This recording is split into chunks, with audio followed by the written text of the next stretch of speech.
All right, Nuggets fans, welcome into Pickaxe and Roll, brought to you by our good friends over at BetOnline. I am your host, Ryan Blackburn at NBA Blackburn on Twitter, part of the Mile High Sports Podcast Network, and I am here to discuss MVP Zeke Nnaji. Let's go. Let's go.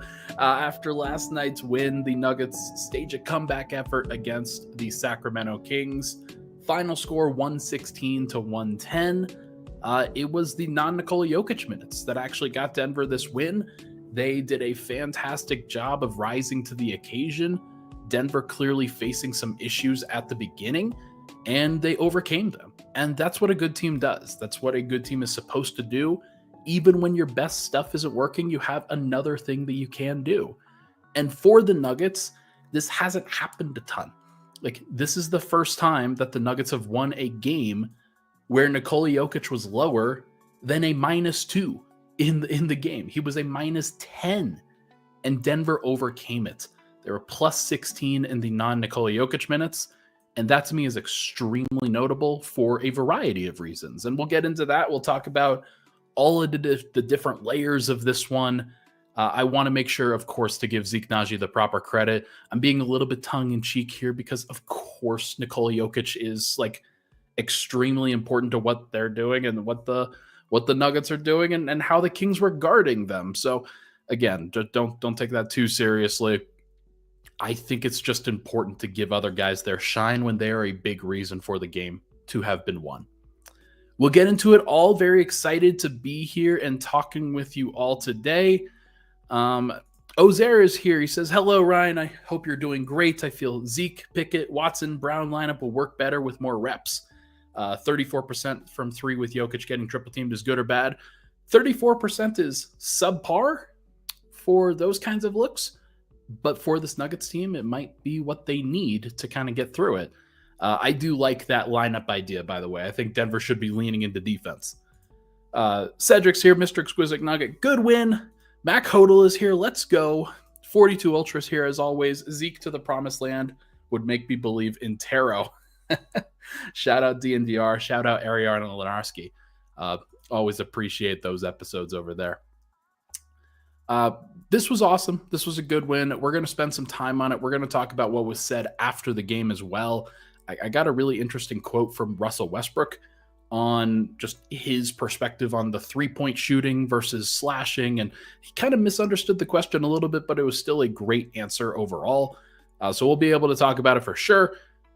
But quickly, let's pay some bills. This podcast, as you know, it's brought to you by the good folks over at BetOnline, your number one source for everything betting and online in 2025. Whether you're a seasoned fan or a first-time bettor, BetOnline is your ultimate game day companion with the largest selection of odds on everything from NBA and college basketball to NHL and UFC. They're your number one sports betting source in this new year. From every three-pointer to hat trick, BetOnline has you covered. Especially with that tournament in March coming around the corner. Make sure to check out BetOnline. They've got you covered with some awesome odds and props.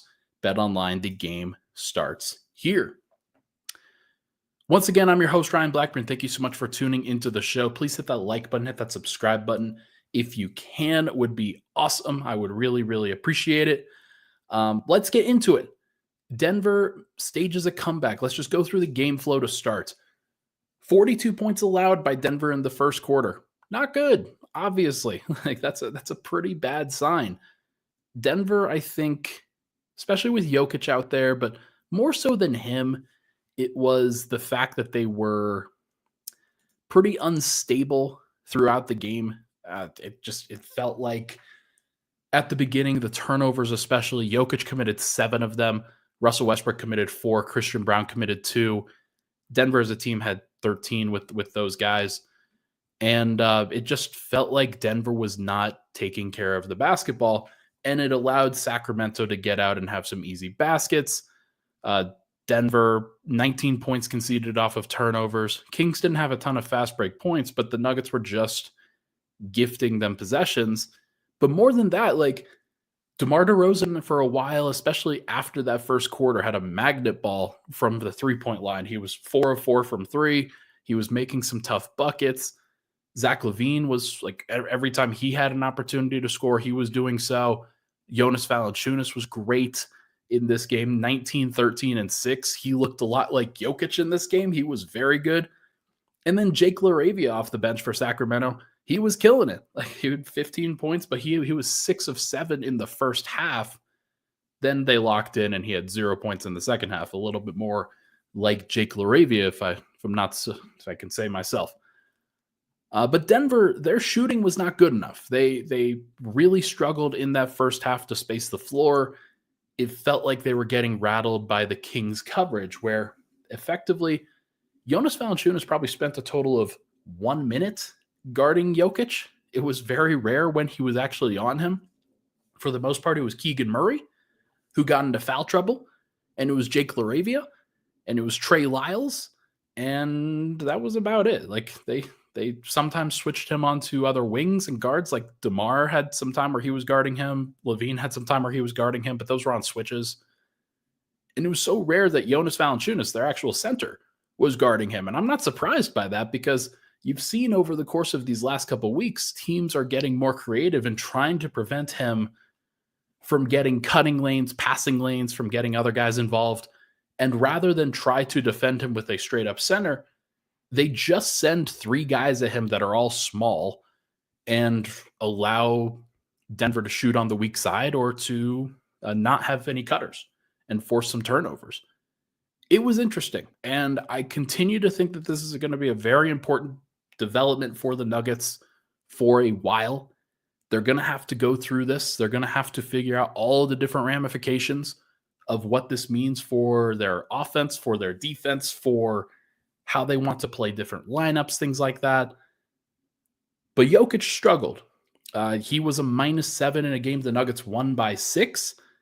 Again, he turned things around a little bit in the fourth quarter. I think he stabilized a lot, got to the free throw line a little bit more, got to the paint a little bit more. It's funny. His shot chart is very interesting. And I know a lot of Nuggets fans were not happy with the amount of free throws that he got. He took 16 shots in the paint. He went 9 of 14, 9 of 16, excuse me. And like he did everything that he could. Like it's actually very funny because the vast majority of his shots are inside the restricted area, but the other ones are inside the dotted circle. So he was trying to attack the paint on a consistent basis. He was not going to settle. And it was fine if he wasn't turning the ball over, but he was. And when you have 6 assists to 7 turnovers, it's just a tough ratio for a team to come back from, especially when you're not being as efficient as you normally are. And so this is an entire team thing. This is not like a Jokic thing specifically, but this is a skill of his that he's going to have to improve. He is not great at handling 3 bodies.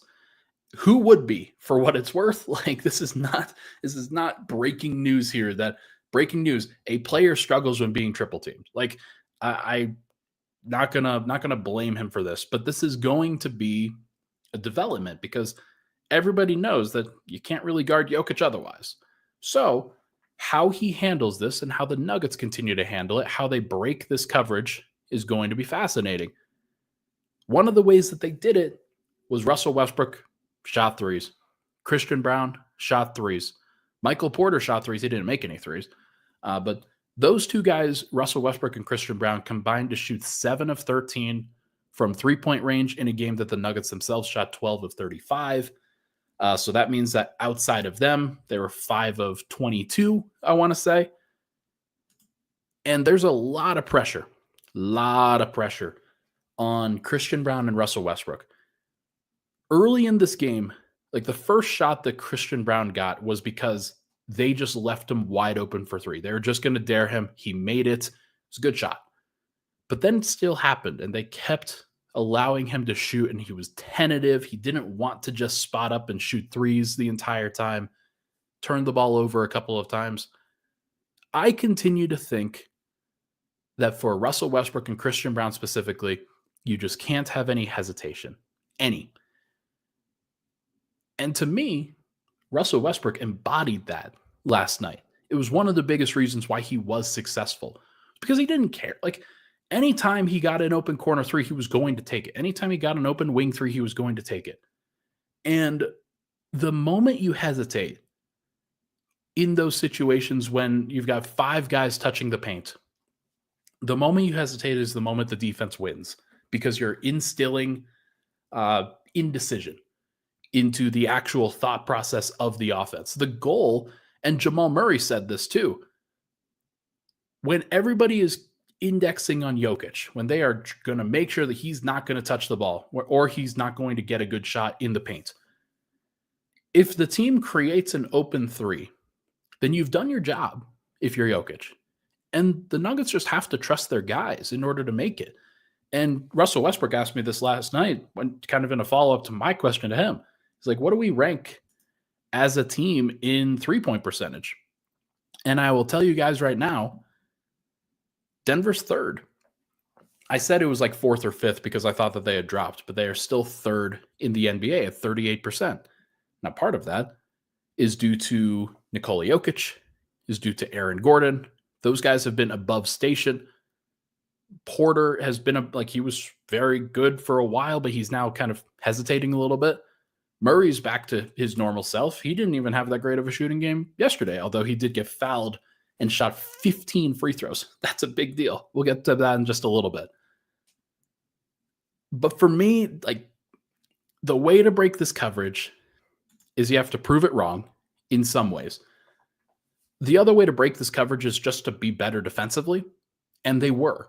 That's the other thing offensively, is you get to force some turnovers, you get to force some fast break points, you get cross-matched on the other end of the floor. Alex Smith asks, how is Strother from three? He's about 35.5%, 36% or so, but the degree of difficulty on his shots is so much more difficult than Russell Westbrook or Christian Brown or Zeke Nnaji or some of those other guys. Even Aaron Gordon to a degree. Strother takes extremely difficult shots, and it forces the opposing team to guard him like a real true blue shooter. So that's the other kind of lack of spacing that you're seeing here. And then Peyton Watson also returned last night, and so you have Peyton Watson and they're playing the 2 or the 3 instead of Julian Strother, who would provide a little bit more spacing. So it's interesting, and I said this last night on Lockdown, and I'm going to say it here. I think that Denver's kind of in a battle for the soul of basketball in some ways. They're one of the last bastions of not over-indexing on threes, not trying to play the modern game and just go down, create a shot, generate a wide open three. Go down, create a shot. Hey, we're going to swing, swing, swing. Hey, here's a corner three.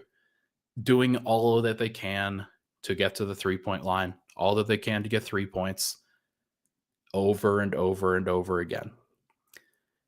And teams can win that way. The Boston Celtics won that way. The Boston Celtics last night had 2 guys go for 40-plus points, and their names were Peyton Pritchard and Derek White. The fact that you can say that, and the fact that they're able to kind of do that, it really shows how the game has changed, how the game has morphed, and how different the Nuggets are. If I told you that the Nuggets had 2 40-point scorers in a game, first of all, you would laugh at me. Second of all, you'd be like, okay, how many points did Jokic and Murray get? It's so rare for other guys to be able to get to 30-plus points, let alone 40 for Denver, because Denver doesn't abuse the number of threes. You want to know how many threes Derek White and Peyton Pritchard took last night? Let me just check it here. Derek White took 17 and Peyton Pritchard took 16. That's 33 combined. And the Nuggets took 35 as a team last night, despite the fact that they were triple teaming Jokic in the post and that they had 5 guys touching the paint on several possessions throughout this game. So Denver, because they don't have the personnel to do it. I think that if they had better 3-point personnel, this wouldn't be as much of a question. Because they don't have the personnel to space traditionally, in the modern NBA, they are being forced into some crazy stuff. And it is up to them. It's up to Michael Malone. It's up to the players to figure out exactly how they can attack this style of defense without kind of self-combusting, without committing a million turnovers, without shooting a low percentage from three because you just got baited into them all the time. It's going to be very interesting to see how the Nuggets handle this. It's going to be very interesting to see what they do. I'm curious to see how it continues to evolve because I do think this is kind of a battle for their soul. Everybody talks about how everybody in the NBA plays the same. It's not true. The Nuggets play so much more differently than anybody else in the NBA. Is it going to prevent them from winning a championship? There are other reasons, like letting go of KCP for nothing was probably a bad reason. But like, if the Nuggets prove that you can win a championship without over-indexing on threes in the modern NBA, I think that's a good thing for the league. I really do. You've got the best player. You've got a team that operates well around him. And you've got a team that can step up when their best player is like taken out of a game because there are three guys defending him at all times. So I'm curious to see how they handle. I'm curious to see how this continues to evolve. We'll see. We'll see if they can shift that around. I'm curious. When we come back, I need to talk more about Russ. I need to talk more about Murray, but especially I need to talk more about Zeke Nnaji, who is the title of this podcast.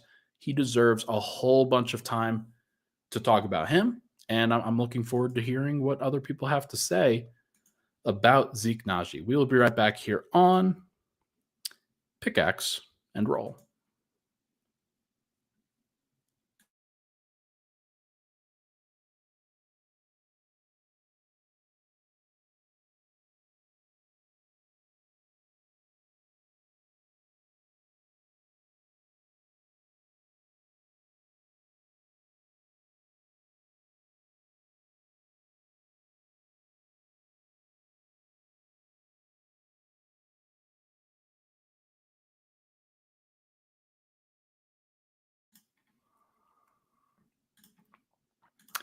All right, we're back. Pickaxe and Roll, Ryan Blackburn here. Before we get into it, I've got to make sure to let you know that this podcast is brought to you by the good folks over at SEL Mortgage. Are you looking for a great mortgage company that you can trust? Hundreds of happy customers, 5-star reputation. SEL Mortgage is doing everything that they can to bring you the best that they can.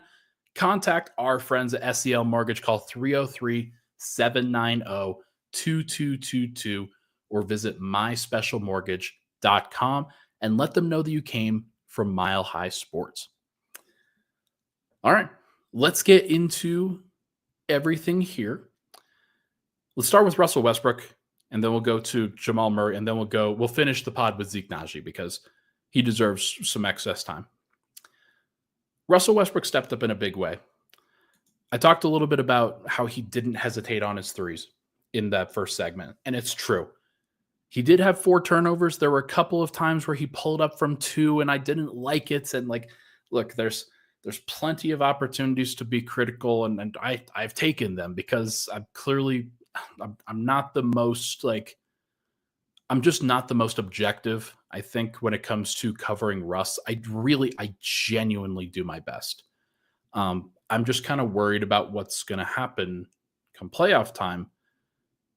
But it doesn't mean that I can't celebrate Russ and talk to him pretty honestly when he has a great performance like this. And just being able to credit somebody like him, I think is very, very important. He hadn't been playing well, but he played well last night and did exactly what the Nuggets needed him to do to kind of get back into the game. There was a moment at the beginning of the fourth quarter where Denver needed a bucket. They needed to get themselves off to a good start in that fourth quarter because they had to come back. Like, they won that fourth quarter 32-17, and he was on the floor for the entire time. The possession goes, it's 5-out spacing. Rather than trying to post up Nikola Jokic in the middle of the floor where it congests everything, there were 5 players on the perimeter, including Zeke Nnaji. And Russell Westbrook gets the ball. He slashes from left to right, from the left side of the floor to the right side of the rim, and lays it up over the top of the defense. Makes a good bucket and did exactly what the Nuggets needed in that situation to get them off to a good start. He got multiple steals and blocks, had only 3 assists, but it wasn't an assist kind of game. Like other guys had more passing opportunities. Christian Brown finished with 7 assists. Jamal Murray finished with 8. Jokic finished with 6. But for Russ, he just turned him into a scorer. And he needed to be a scorer in this one because other guys were kind of struggling. Michael Porter shot 1 of 7 from 3. Jokic, not his normal scoring self. The Nuggets needed somebody else who could step up in that moment. And it was great to see Russell Westbrook do that. Just absolutely. Like this is a pro kind of move from him. And just the ability to be able to do that despite not having played well in the previous games, kind of turning the page, taking on a different role. It is a big deal. So I'm excited for that for him. After the game, I asked him, among other things, like when the defense is 5 guys that are touching the paint, how important is it to kind of balance between proving that coverage wrong and by hitting threes versus continuing to attack and continuing to try to find those slashing lanes? And he gave me a pretty interesting answer. Not sure it was the right answer to the question that I asked, but it was still like you get a window into his perspective on the 3-point era. Says, I know everybody likes to make a big deal out of it, but where are we at 3-point percentage this year? I told him about 4th or 5th. It was actually about 3rd. And he says, yeah, I mean, what is the question? That's what I'm always interested in seeing. Like, obviously, some people only watch the TV games. They watch the Boston game and everybody has a comment. But throughout the year consistently, I didn't hear any of this talk before all of a sudden it's like, oh, you lose to the Lakers and everybody's like losing their minds. And personally, internally, we don't panic. We play the right way. The best player on the court in the world is Nikola Jokic. So I'll turn it over 20 times trying to pass him the ball. I don't really care. It's the reason why they got 5 people in the paint. If I'm the other team, I try to do that too. It's our job as a supporting cast to make sure we help and make the game easy for him. Get stops, run in transition because we're the best transition team in the league. So when we get stops, you can't load up then. So our defense has got to help our offense. And it's not just about shooting threes. I think the game there's a lot happening during the game. I think, people outside of the game of basketball don't truly understand that it's not just about walk up, he's playing off, shoot a 3. Like that's not a real thing.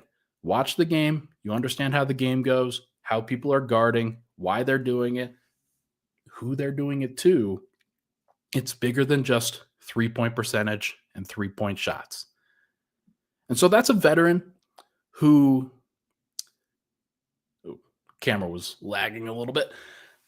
That is a 17-year veteran who excels at slashing, who excels at driving to the paint. He's been one of the dominant paint guards of our generation. And he has a high basketball IQ. He knows what to do. He knows how to play.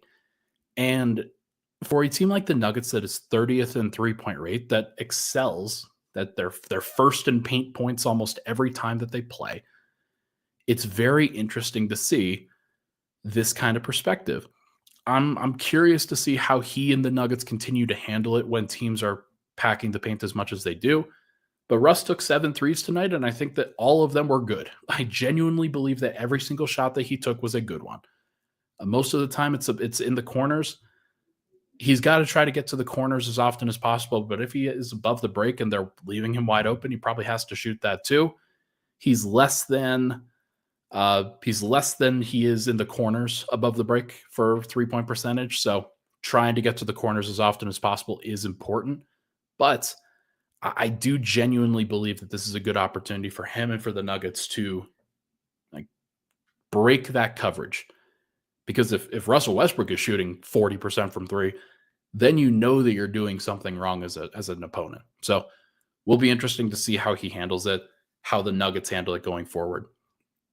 Murray had a career high of 15 free throws, deserves a ton of credit, got fouled multiple times while shooting threes, did kind of foul bait a little bit in some of these.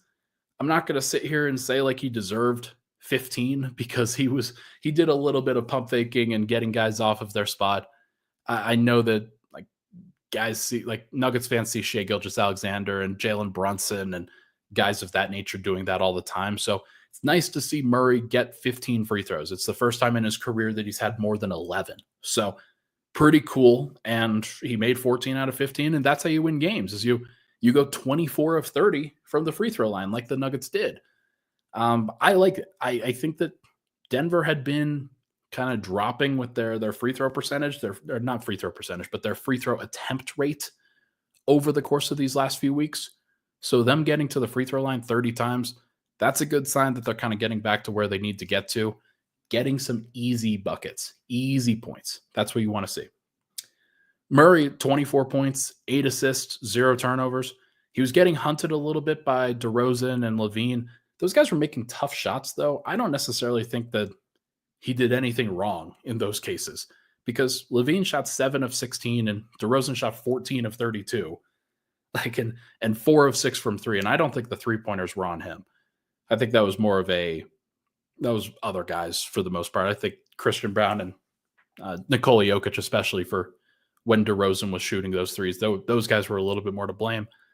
But just a good overall performance from Jamal. He deserves a ton of credit. Last thing from this game, Zeke Nnaji. How cool is this moment for Zeke, man? This is a big deal. To me, this is one of those things that makes sports so interesting because you have a guy who's written off effectively, going to be an untradeable contract, going to be somebody who the Nuggets are going to have to deal with for the rest of their years, and he's going to be like dead money. That was the thought, and I think a lot of people had that thought. I had that thought for a while. November, December, January, he wasn't playing at all. And when he was playing, it was so bad that the Nuggets just could not trust him. And so I don't blame Michael Malone for not playing him for a while. Like, he didn't earn it. He didn't deserve it. But now he does. He's played through. He's made things happen over the course of these last few weeks. And this game, he absolutely helped them win, absolutely helped them make it happen. Mr. Exquisite Nugget with the super chat earlier. Sorry, I missed this. Will Zeke get playoff / extra minutes, do you think, Ryan?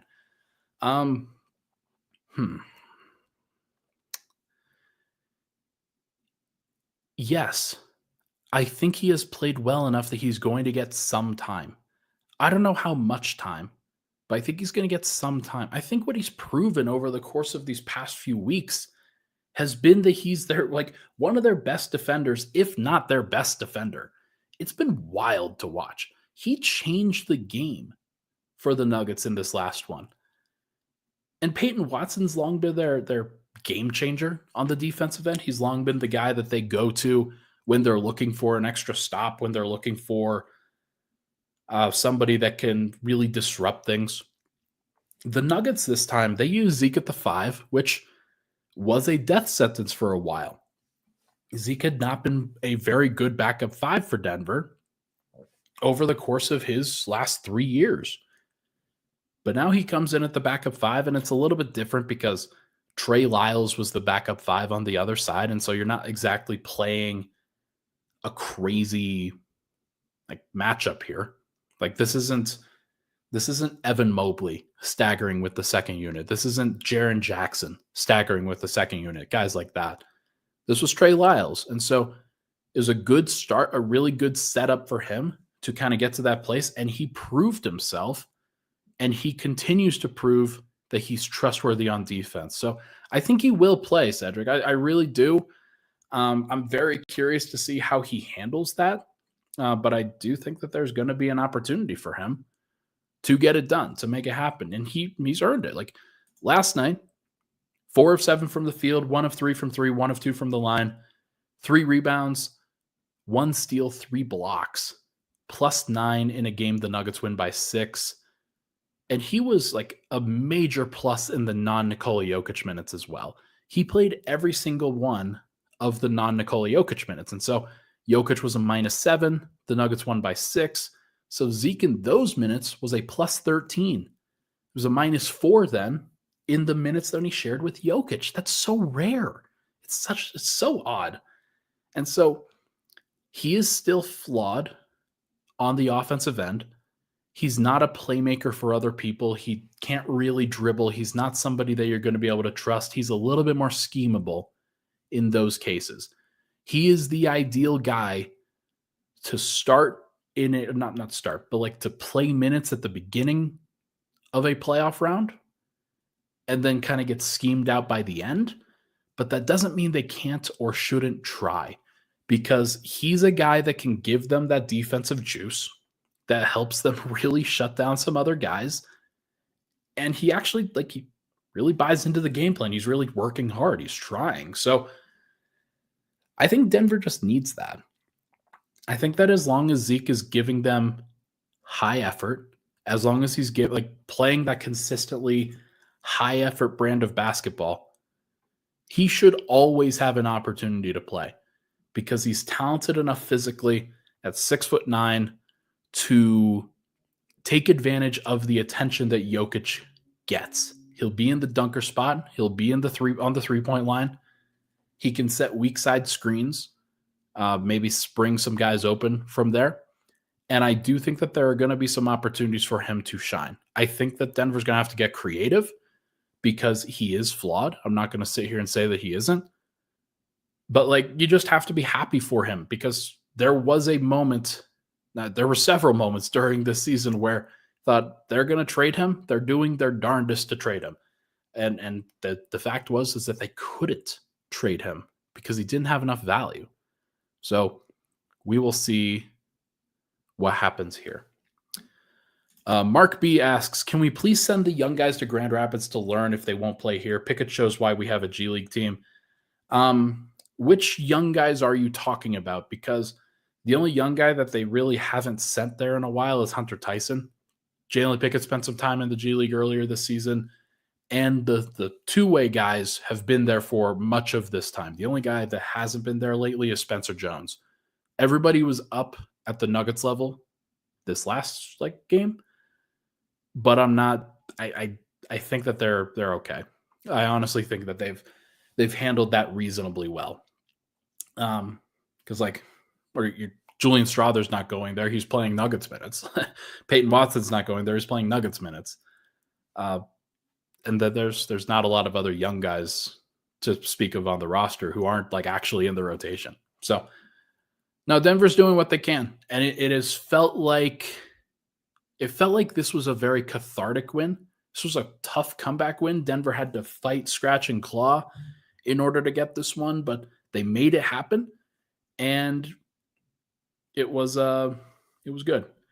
Mark B says PJ Hall should have spent more time there. He has spent time there. Strother played last year. They got hurt, man. PJ Hall has been in the G League for the past 3 weeks. He has been there. I don't know. Old Man Sports says, false, Ryan. Jonas was playing the 5 in the 4th, and Zeke outplayed him for 2 possessions. Jonas came in at about the 9-minute mark, maybe the 8.5-minute mark, and there were a couple of possessions, and Zeke got a stop on Jonas, and it was a big deal. But it wasn't for the entire time. It wasn't in the entire 4th quarter. Let's be real. It was great. And I want to give Zeke as much credit as possible, but let's be honest. It wasn't like he was battling Jonas for that entire 5 minutes that Jokic didn't play. Jonas was getting a rest as well. And it was he had a couple of possessions. Jonas got fouled at one point, and then Zeke went to the bench with 7:22, and it was great. He did a good job. So I'm going to be interested to see how Denver plays that going forward. Are they going to keep playing Zeke at the 5? Are they going to keep with those second units? Are they going to get DeAndre Jordan back out there when you face more big guys off of the bench? I'm curious. Zeke has an opportunity to prepare himself and for the Nuggets to see whether he can do it. But we'll see. We're going to have fun. All right, folks. I think that is going to do it for this episode of Pickaxe and Roll. Thank you, everybody, for hanging out. Thanks for hopping in. I do appreciate it. Denver's going to play on Friday night against the Phoenix Suns. So I'm going to be back on Saturday. I'm going to take tomorrow off. We'll be back on Saturday and we'll have a good time with it. Looking forward to seeing what the Nuggets do from here. Looking forward to seeing how the Suns decide to guard Jokic, because they're not going to use Kevin Durant to guard him. I think they're probably just going to use Nick Richards. Nick Richards just got flambéed by Ivica Zubac. So maybe this could be a get-right game for Jokic. It's not like the Suns are going to provide a whole bunch of resistance there. So we'll see what happens. I'm very curious to see what they do. Maybe Royce O'Neal's the guy that guards him. Good luck. All right, everybody. Thank you so much for tuning into the show. Please hit that like button, hit that subscribe button on the way out. I will talk to you guys very soon.